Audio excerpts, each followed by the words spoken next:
Assalamu alaikum and welcome to our Perspective special on Iqbal Day today, where we'll be paying a tribute to Allama Muhammad Iqbal. We'll be talking about his works, we'll be talking about his vision for what he envisioned Pakistan to be, and the foundation of his teachings and of course his poetry and all that made him a great visionary for the state of Pakistan. I have with me today Dr. Sajid Awan, who is Director NIHCR, Quaid-e-Azam University, Islamabad. Thank you for joining us. We also have with us Hanan Ali Abbasi, who is founder National Youth Assembly, and he's also a public speaker. We'll be talking to both our distinguished guests about what the relevance of what Allama Muhammad Iqbal had in his teachings to what is being said today about politics, about tolerance, about what the state of Pakistan is, the foundation that it is set on. Dr. Sajid, with a view to that, like we were earlier saying, how do you look at the message that Iqbal Saab had for the nation and for what Pakistan was set to, the path that he envisioned Pakistan to be on? Yeah, thank you, Mahrukh. First of all, I would like to congratulate this Perspective team and PTV World that they are organizing this talk on this particular day of Iqbal, which is basically 147th birthday of Iqbal we are going to celebrate, and we should take this message, this perspective to our youth. And as far as the message of Iqbal is concerned, it was quite universal, and it was passing through three phases. This I want to share with my academia and the youth, that his thoughts are generally confused, that sometimes he was talking about hum bulbule hain iski Hindustan hamara, and sometimes he was talking about Muslims, and sometimes about the Muslim world. His message should be seen in three different phases. One from 1877 up to 1903. When he was living here in India. During that time he was Indian nationalist, and he was writing poetry on Hamala, Kashmir and Indian nationalism. Then his second phase starts in 1903 when he went to Europe, and from 1903 to 1908 he remained there. And during these 5 years, not only he completed his graduation and his doctoral study, and he had exposure of all the Europe, not only UK, rather Germany as well. Here he was transformed as Muslim nationalist, and he gave the idea of pan-Islamism. एक हूँ मुस्लिम हरम की पासबानी के लिए, नील के साहिल से लेके ताबखा के काशर. This comes a message of Muslim brotherhood. And after in 1908 he was elected as a member of the All India Muslim League as head of its British cell since he was there. And once he returned back in 1908, then he studied the problems of Muslims here in India. So you're saying that it changed. I mean, his writings changed, and they're a reflection of the change that he saw around him. Yes, even his poetic expressions changed. And from 1908 onwards, he turned up to be a Muslim nationalist. I mean, first phase was Indian nationalism, second was the pan-Islamism, and third phase was of Muslim nationalism. And as Muslim nationalist, he gave his famous, world-famous Allahabad address in 1930. And from 1930 onwards, I personally see he as Muslim separatist, where he gave, by 1930 he was demanding for Muslim rights and Muslim unity in India and their protection of their political rights. But from 1930 onwards, he was saying that no, this is parting of the ways. Muslims and Hindus cannot live together. They will have to part their ways today or tomorrow. Better they decide, they set their destiny. That this basically distinction of their identity is marker of their nationhood, and on the basis of nationhood, because that was a phase when nation states were being formed, and all the Europe was being restructured and redesigned and reformed on the basis of this nationalism, and that is why Iqbal very pertinently gave this idea of Muslim state, and this was quite an innovative idea because prior to that all the Muslim states were based only upon language, culture, ethnicity, and that. I think that's a very important aspect of Allama Iqbal's teachings overall and his writings. Let me go to Hanan Sahab on this. Hanan Sahab, your relevance, particularly because you also affiliated with the youth, and you know the way that we are looking at our poets and our writers and their writings today, and whether they're incorporated into the way that our youth conducts itself. Let's talk about that. First of all, thank you very much for providing this opportunity to celebrate Iqbal Day on national screen. I must say that Mr. Sajid Awan beautifully explained Iqbal's philosophical journey. I want to just highlight 2-3 aspects of Allama Muhammad Iqbal. Those inspired me a lot. First of all, Allama Iqbal has given 2 important concepts for youth of Pakistan, not only for youth of Pakistan, but especially I personally witnessed his outstanding popularity, especially in 3 countries, Iran, Turkey and United Kingdom. Allama Iqbal's work is beyond the limits of national boundaries, because more than 884 international authors, those has written books on Allama Iqbal's philosophy, his poetry and his vision for entire world. His 2 concepts inspired me a lot. One is Khudi, means self, and other is Shaheen, the falcon. In these 2 concepts, Allama Iqbal directly addressed the next cadre of future leaders, and he has given them outstanding avenues to think big and to work on high moral grounds. And these 2 things are very important. Let's talk about that. Let's talk about, like you said, Khudi and Shaheen. Shaheen. And especially if we observe Allama Iqbal thoughts in the current era, unfortunately, digital world, the digital generation of Generation Z is far away from Allama Iqbal's philosophy, and they are more connected with digital devices. And this is right time for Pakistan to convert all Allama Iqbal's thoughts in the modern mediums of communication, so that we can teach our next generation that Allama Iqbal was so influential person who can drive us in a better way of living. Let me go to Dr. Fouzia, who is with us also. Dr. Fouzia Farooq, she is an associate professor, University of Oxford. She's also an associate professor of history at Quaid-e-Azam University. Ji, Dr. Fouzia, can you hear me?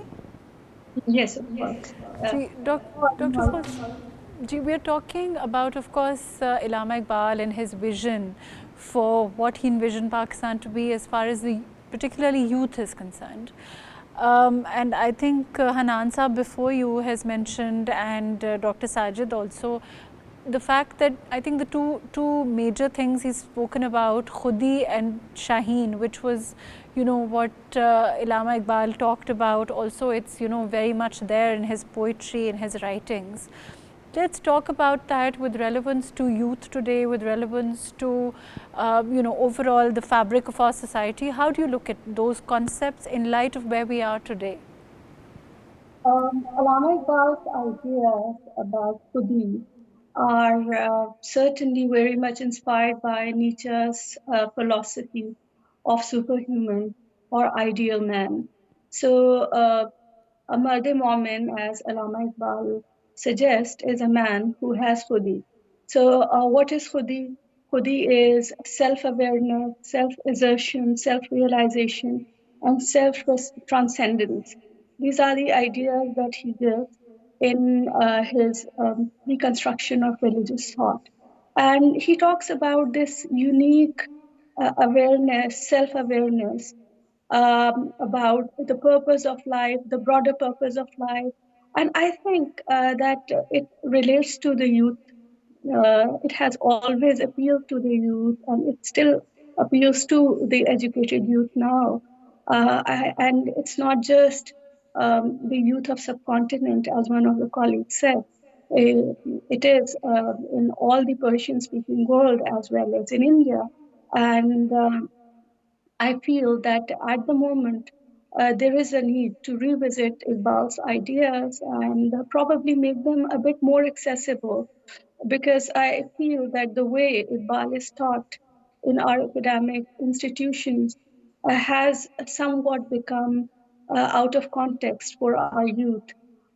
So I think this is the problem. Otherwise, the ideas that Iqbal is giving are very philosophical, they're still relevant, but the way we're conveying these ideas doesn't work anymore.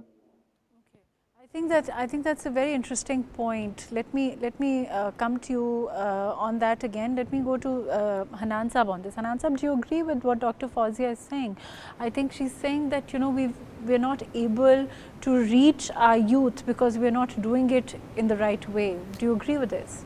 Exactly, because the medium of communication has changed, and unfortunately, we can present several books to our new generation, but they are away from books. Unfortunately, their average screen time is more than 8 hours a day, and they are not ready to give 8 minutes to Iqbal, because the whole communication model has changed. So we have to adopt the new modern avenues to attract our children and the youth. But isn't it also about interest? Because although the medium, like you said, is important, they could find all of the relevance, they could find a lot of Allama Iqbal's teachings on screen also.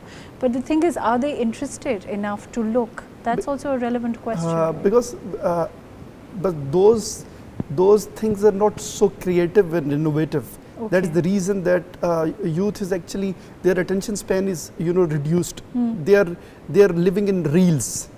Yes. The reel culture has affected the brain and behavior of our next generation. And I was so happy that yesterday Australian Prime Minister, yes. He announced ban on social media for less than 16 years. And there is a famous book with the name of Digital Cocaine, and recently Netflix already highlighted this important issue through its documentary The Social Dilemma. And there is a very famous Western organization. The name of that organization is Protect Young Eyes, and they are also believing that this digital revolution is badly affecting the innovative and creative abilities of young minds, and actually there is a need of the hour that all modern minds should sit together, and they should identify the creative and the most attractive ways to attract next I think what leaders. The Australian PM has done and the steps that they are taking, I think those are steps that should be lauded all over, and perhaps the whole world can move towards it, although one doesn't know, and of course there are so many other considerations at this time. But of course, like you said, protecting young minds, and of course garnering their attention towards what is important, should be an extremely important endeavor in the light of Allama Iqbal and his teachings. Dr. Sajid, do you think that perhaps, do you agree with what Hanan Saab is saying, that perhaps if the medium is changed, if it's made more interesting, then it becomes more relevant and it also becomes more interesting for younger minds? Oh yes, of course. Now we will have to avail this modern technology as well, and as you referred to the decision of Australian Prime Minister, I think it will be difficult to implement very strictly in Pakistan because everyone has got access to mobile and media and social media and all that. What we need to do, on one side we restrict the youth, and on second side we should channelize this technology in favor of education and academic activities. And Iqbal's poetic expressions are also very we used to dramatize them in our school and college functions, and Dr. Fouzia had also prepared a drama but on what the theme about of Iqbal. curriculum? And yes, curriculum is Dr. very Sajid, important. as far as curriculum is concerned, do you think that curriculum all over is giving enough importance? And is it just touching the surface? Because I think that's also an issue, that when we teach our children at a very basic level and we teach them about Allama Iqbal and we teach them the very, tip of the iceberg, so to speak, as far as his teachings are concerned, then we're not really sharing the depth of his knowledge or what he wanted. And that is a problem with the curriculum, the way that it is structured, no? Yes, one with the curriculum, because we are surviving in the colonial tradition in which they basically demonized our leaders. Iqbal, why are we that apologetic? Iqbal is not an ordinary person. He's a man who is given the title of Shair-e-Mashriq, poet of the East, and the whole world idealizes it. Yes, that's he's named as, he's titled as Hakimul Ummat. I mean, mentor of the nation. Then he is our national poet, and still we are apologetic that we are not going have a sufficient proportion of our curriculum on Iqbal. How much of our youth is familiar with the message of Iqbal? As Hanan Sahib was talking, that his message of self is self-explanatory. Iran is availing that, Turkey is availing that, rest of the world is availing that. Why we Pakistanis are not availing that message at that level? Because have we not, okay, let me take Dr. Fouzia on this also. Dr. Fouzia, is it about, what Hanan Sahib is saying is that, Dr. Sajid is saying, sorry, is that, there is, we're apologetic about, our national heroes. And of course, Allama Iqbal is, of course, one of our most revered and respected national heroes in every respect. But is it true in your opinion? Why have we not been able to inculcate that kind of pride, I would say, in our youth, as far as our literary figures are concerned, of which of course Allama Iqbal is at the very top of the list? I think I agree with Dr. Sajid that we tend to be very, as a nation, we tend to be either very apologetic or we tend to be very defensive. And we want to hide certain aspects of our own great personalities because we are not able to comprehend the nuances of their action behind their actions and in their philosophies. So in order instead of probably trying to understand them better, we either try to justify them or we try to defend them or we try to somehow become apologetic about what they did. So I would be more interested to connect with Hanan Saab's idea here when he said that yes, we are not able to convey Iqbal's message to our youth. I wanted to add on that point that Iqbal's works themselves has a range. So he starts with this highest, very complex metaphysical philosophy in his works like Reconstruction of Religious Thought, Bali Jibreel, Bayan al-Mashriq. But he also writes for children. He writes for the youth. And if you read about his works that are on youth, they're very symbolic, very sweet, and they're simple messages. So, a philosopher giving messages to children and youth very humbly. We're not able to even identify those works and probably give them to our youth. And as far as social media is concerned, let's take it as an opium of masses. as there has always been in different stages of history. There have been things that have been something that would be called opium of masses. And let's talk about books. What are books? Are we talking about a pile of papers? Because it doesn't symbolize knowledge. Knowledge is something else. Before books, before this codex form that we call books, people used to talk to each other, and this is how wisdom was imparted. So human civilization has never been dependent on paper or books to spread wisdom or printing press. So now this new thing, social media, can be creatively used. And while I'm not against the ban of or limiting the use of social media and internet for the young people, I'm not entirely against it. I think that we need to see it in a broad historical spectrum, that knowledge has been given in various ways. And the kind of knowledge that touches heart will touch the heart. And Iqbal has a lot of his work that are very creatively done.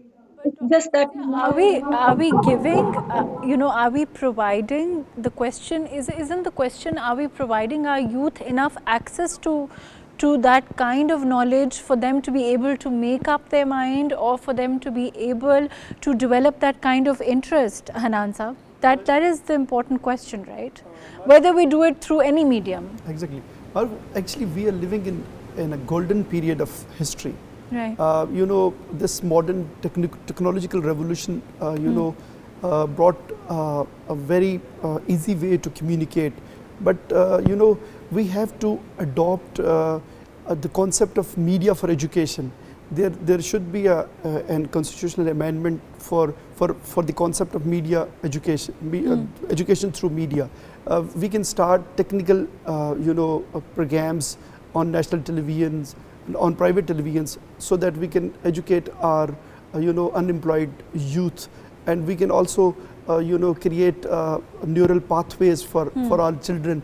Those are badly affected with these digital devices. Right. I'm not against the concept of technological revolution. Actually, we have to adopt all those avenues.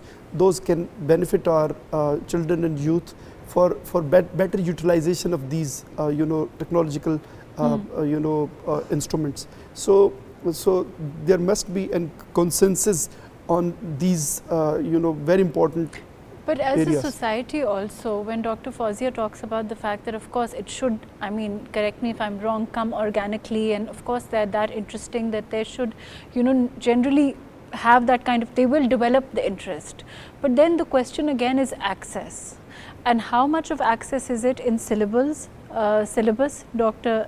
Sajid, and overall, are we organizing those kind of meetings? Are we organizing those kind of seminars at schools and universities, for example? Yeah. To give them that opportunity to have access and therefore then develop the interest. Oh yes. First of all, I will submit to the national media, PTV, that there should not be only a single program. There should be a week at least, or a month. The whole month should be attributed to Iqbal. And without investing much, all the activities which are being organized in different universities and colleges and schools, we collect them all and we show, telecast them on national media just to engage the youth and to tell them what basically that message is. And secondly, of course, we need to mediatize our knowledge for a year. And we need to come with some unconventional ways of teaching, and instead of relying only on books and copy books and this text, we will have to avail this technological devices, and through that we need to add that aspect in our curricula. Our curricula should not be based only on printed books. That should also be supplemented by CDs and the films and media reels and all that. That can be helpful in spreading that message. This message is required by the whole world, not only by the Muslims. And Pakistan and Muslim academia, and we need to take lead in that regard. As Iqbal at that time was saying that Tehran hoga alme mashriq ka Geneva, shayad ke Qurayers ki takdir badal jaye. Today you can observe it, and you can feel that where actually we need to focus upon. And then, there are around 15 Iqbal chairs all across the world. None of them is being occupied by any Pakistani. They are being run by either Iranians or by the Indians, surprisingly.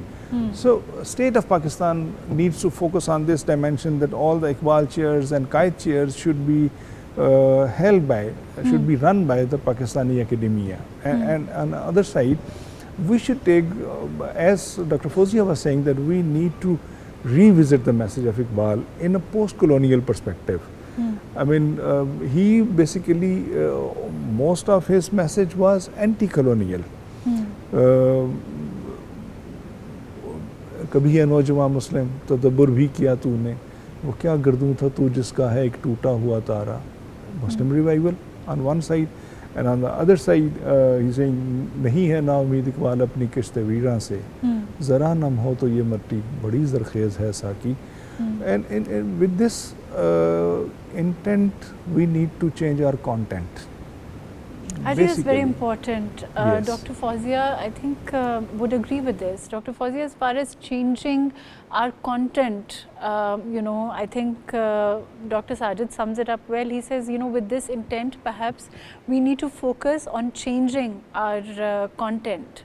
As a combined effort, where perhaps we can do it on all forums, whether like you said, of course social media is one and national television is one, organizing different kind of festivals, organizing different kinds of events for the youth today, so that it passes down, it trickles down to the young minds, and then they can make up their mind, right?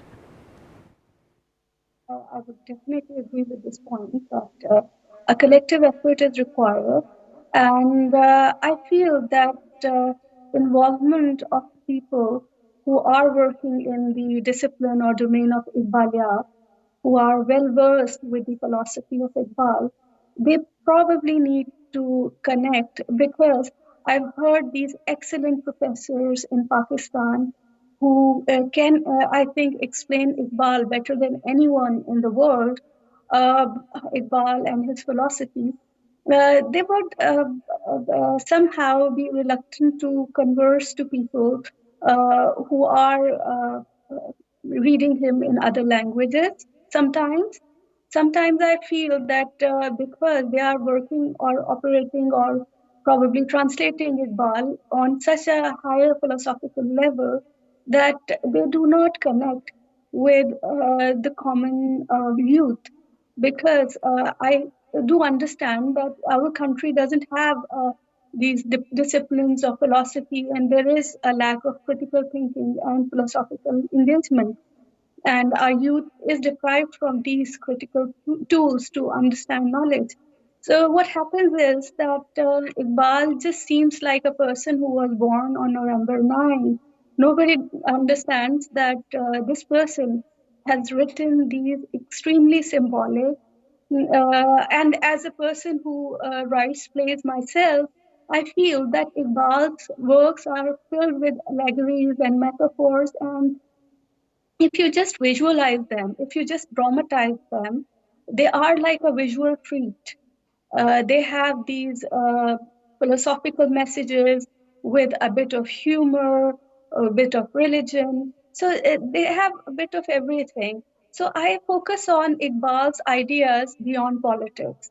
And I see that he talks about higher human values, he talks about morality, he talks about what it is to be a good citizen or a good member of humankind. So I think these are the messages that are more important in our world. The colonial world is gone now, the colonial world that Iqbal was talking about. So the message that Iqbal gives about humanity in the global world remains something that is still relevant.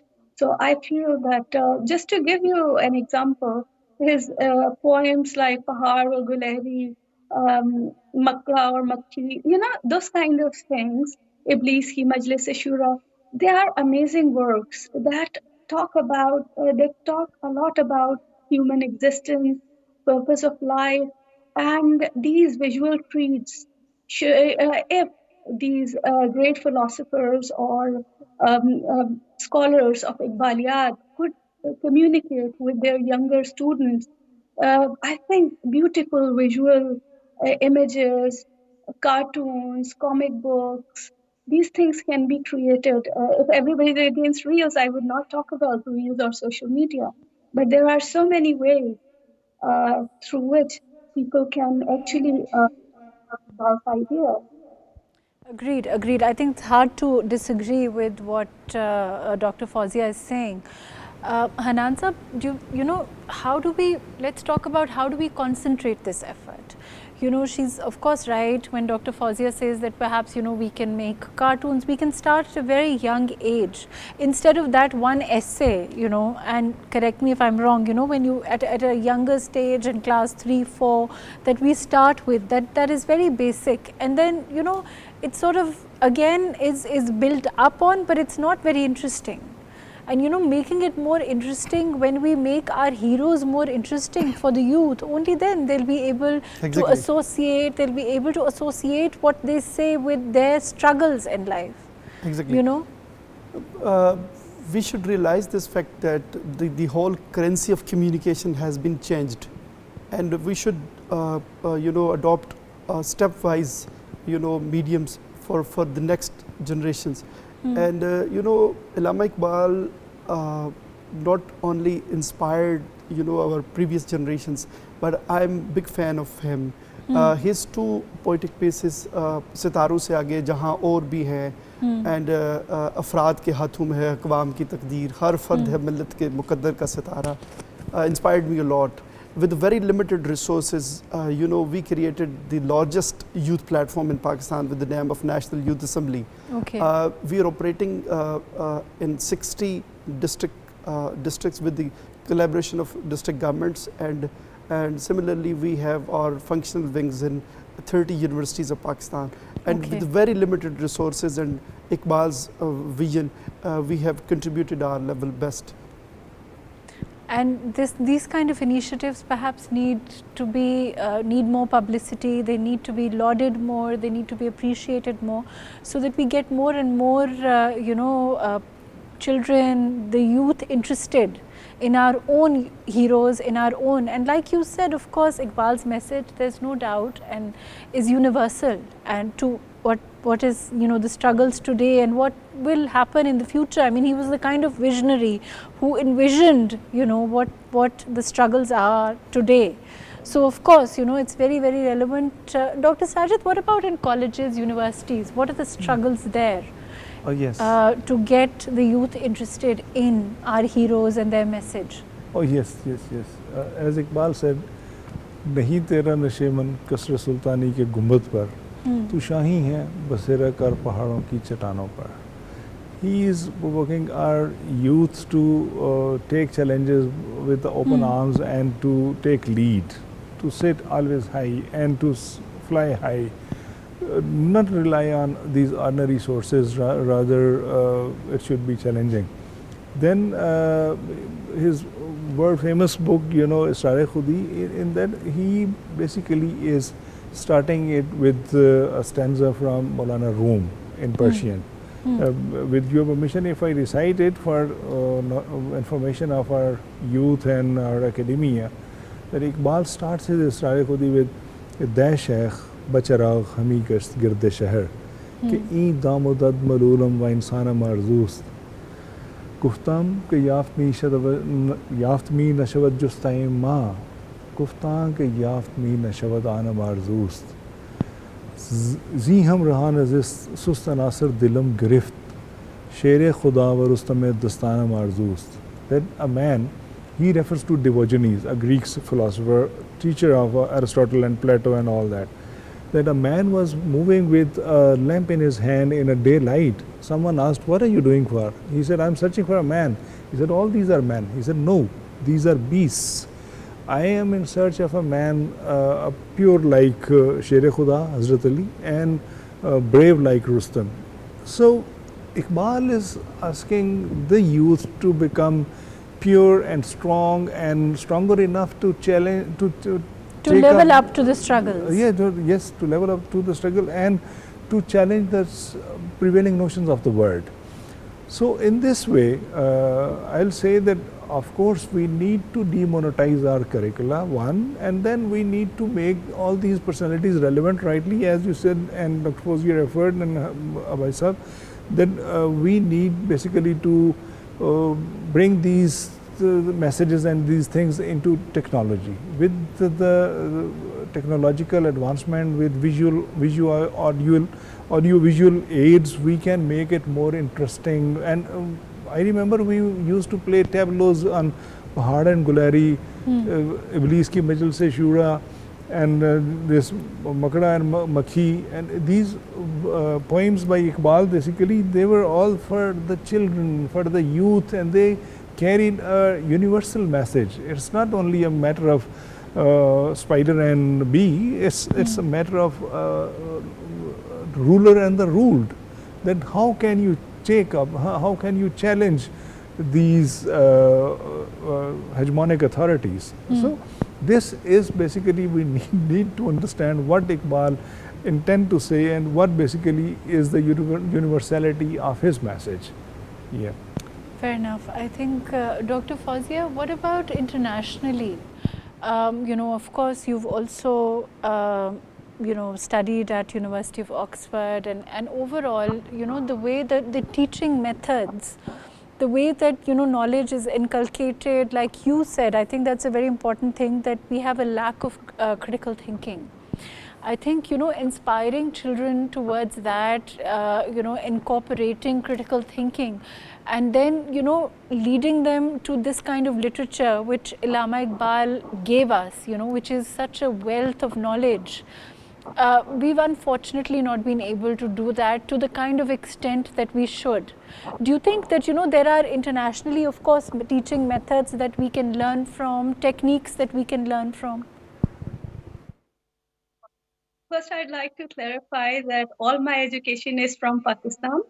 So I've done my postdoc from Oxford, and I'm a Global South visiting professor there.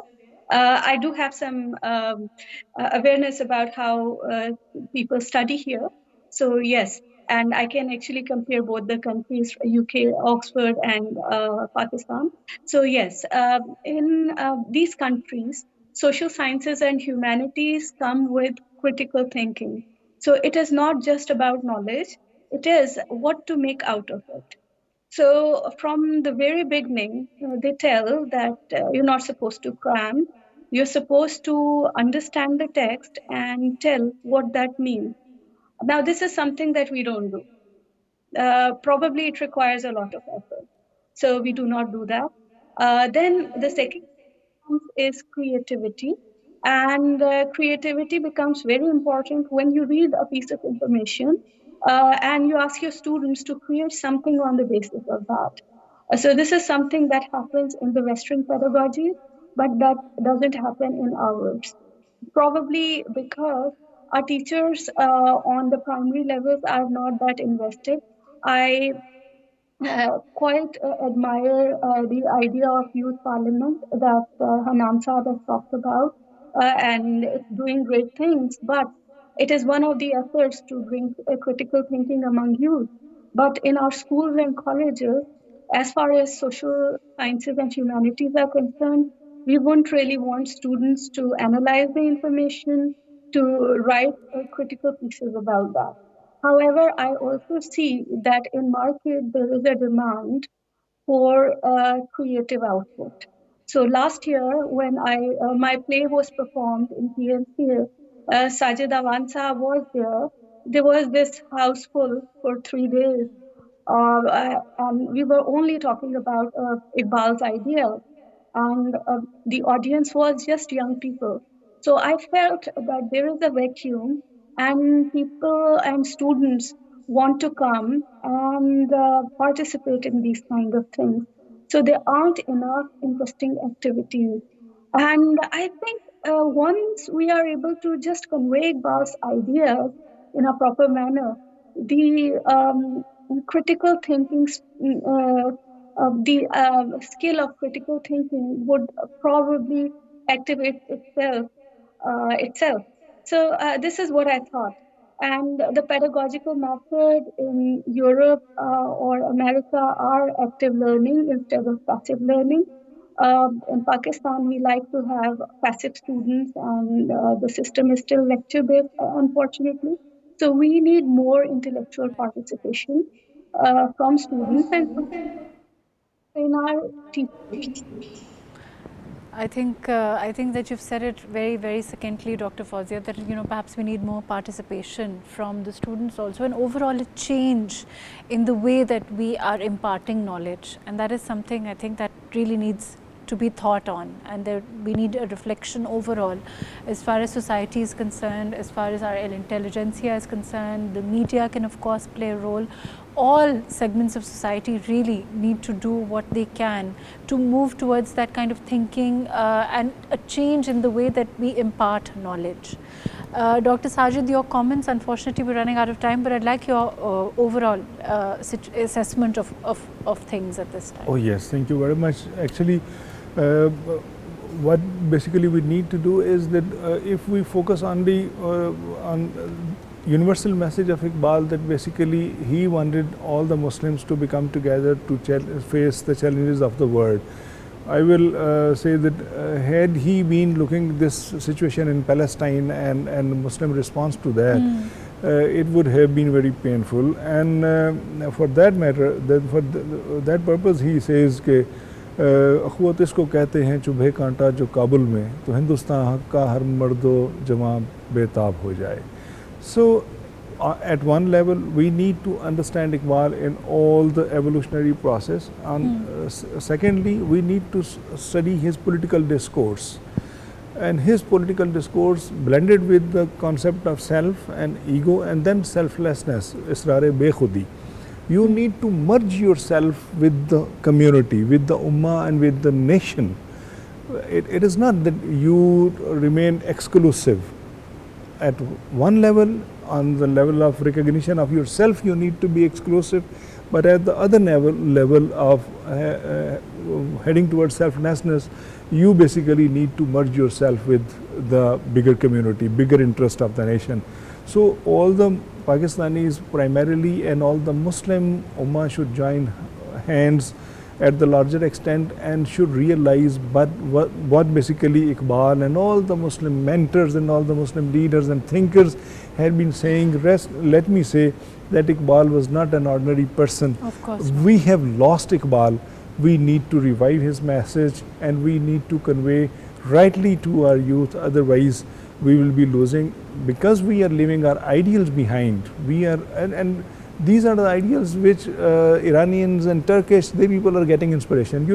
You see, Mahrukh, that Turkey is working through his dramas, yes. Right? One Al-Tughril or one Salahuddin can change the mindset of the whole populace. Very true. So we need to come up with this understanding, yes, with this innovative approach, and we need to internalize the idea of Iqbal through dramatization. Very and true, we need very to true. mediatize our knowledge. This is what Hanan Saab also earlier mentioned. Mahrukh, I just want to contribute that today we are celebrating Iqbal Day, but modern mind manipulators are they are reprogramming the modern brains, and today youth and the children are victim of hero worship and cult worship. Yes. In this situation, we have to adopt the modern model of TRT, which is a Turkish broadcaster, and similarly we have Anadolu, and they are adopting all most modern avenues. Right, of course.